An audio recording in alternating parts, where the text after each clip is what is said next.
Hello friends, कैसे हैं आप सभी। आ चुके हैं हम एक नए वीडियो के साथ। इस वीडियो में हम बात करने जा रहे हैं एक ऐसे टॉपिक की जो पूरे देश में छाया हुआ है, वो एकदम आग की तरह हर तरफ फैल रहा है। चाहे वो न्यूज चैनल हो या यूट्यूब हो, हर तरफ उसी की बात हो रही है। जी हाँ, हम बात कर रहे हैं नीट 2024 स्कैम की। आखिर क्या हुआ था नीट 2024 स्कैम में, कौन कौन लोग शामिल थे, कैसे हुआ था और क्यों 23 लाख बच्चों को पहुंचना पड़ा सुप्रीम कोर्ट, इन सब की जानकारी हम आपको देंगे।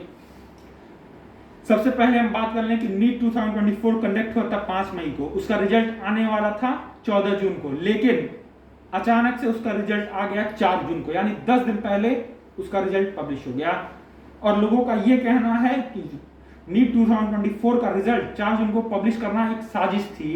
कैसी साजिश? क्योंकि उस दिन हमारे इलेक्शन का रिजल्ट आया और उस इलेक्शन के रिजल्ट में नीट 2024 के स्कैम रिजल्ट को दबाने की कोशिश की गई। ठीक, अब हम बात करते हैं नीट 2024 में आखिर पटना पुलिस ने 13 लोगों को क्यों हिरासत में लिया। आखिर क्या वजह थी कि पटना पुलिस ने 13 लोगों को हिरासत में लिया? तो पटना पुलिस ने 13 लोगों को इसलिए हिरासत में लिया क्योंकि वो 13 लोगों पे आरोप था कि वो 13 लोग चीटिंग करवा रहे थे और पेपर लीक कर रहे थे। जब उन 13 लोगों को पकड़ा गया तो उन 13 लोगों के पास गाड़ी में कुछ बच्चों के एडमिट कार्ड बरामद हुआ और साथ ही साथ नीट क्वेश्चन पेपर भी बरामद हुआ। इसी के साथ साथ हम बता दें नीट 2024 में 1, 2, 3, 4, 5 नहीं 67 बच्चे ऐसे थे जो 720 में 720 नंबर लाए थे, जो कि एक तरह से पॉसिबल नहीं है। और 67 बच्चे 720 में 720 लाने के बाद भी कोई ये पॉसिबिलिटी नहीं है कि सभी बच्चों को एम्स दिल्ली मिलेगा कि नहीं।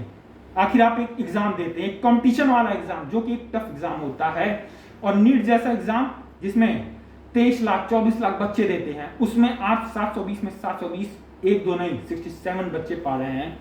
इसका मतलब कहीं ना कहीं कुछ ना कुछ तो गड़बड़ है। 67 बच्चे 720 में 720 लाने के बाद भी उन्हें एम्स दिल्ली शायद ही मिलेगा। यही सभी वजह हमें ये सोचने पर मजबूर कर देती है क्या पेपर लीक हुआ था या नहीं हुआ था। इसी के साथ साथ बता दें हम कि ये सब जब चीजें पता चली लोगों को, तो लोग और बच्चे पहुंच गए सुप्रीम कोर्ट में। सुप्रीम कोर्ट में उस टाइम समर वेकेशन चल रहा था। सुप्रीम कोर्ट में 11 जून को ये बात गई। 11 जून को स्पेशल बेंच बैठी। स्पेशल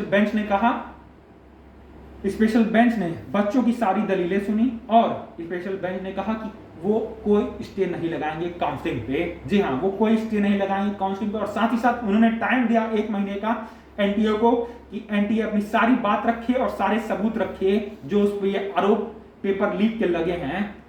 चाहे वो गोधरा का पेपर लीक हो या पटना का पेपर लीक हो, उन सभी के बारे में वो रखे।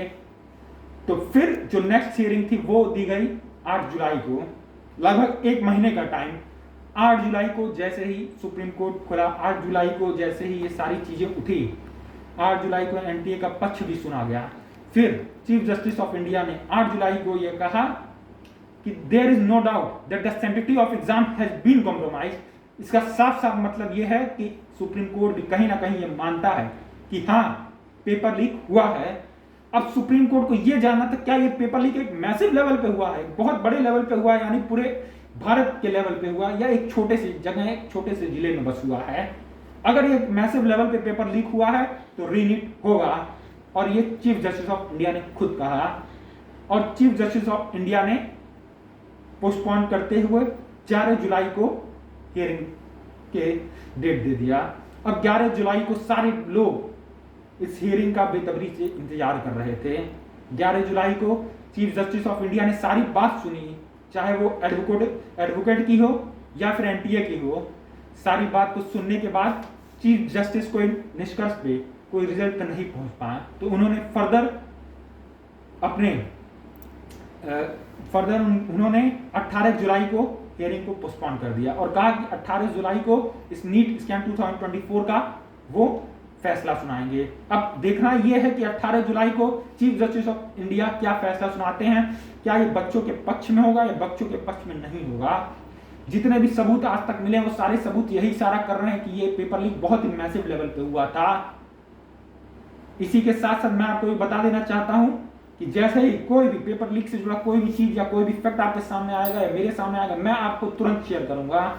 इसी के साथ साथ 18 जुलाई को क्या रिजल्ट आएगा, क्या सुप्रीम कोर्ट का फैसला होगा, ये सभी चीजें मैं आपको तुरंत बताऊंगा। आप मेरे साथ जुड़े रहें, मेरे चैनल को सब्सक्राइब कीजिए और साथ ही साथ वीडियो को लाइक कीजिए।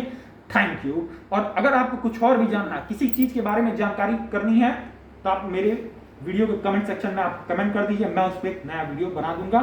Thank you and subscribe my channel.